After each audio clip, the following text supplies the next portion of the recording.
guess what it's doing again? We just can't catch a break.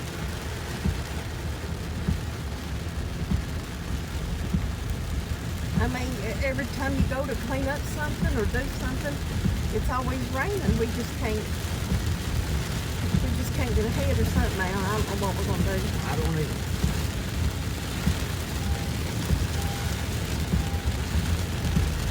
And all the creeks and everything is just saturated, and the ditches are full of mud and rock and debris. Most people are still without water and power.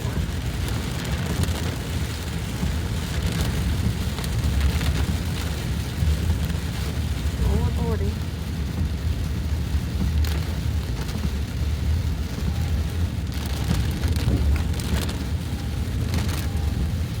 Everybody just keep us all in your prayers, all I can ask. Love you guys. Bye.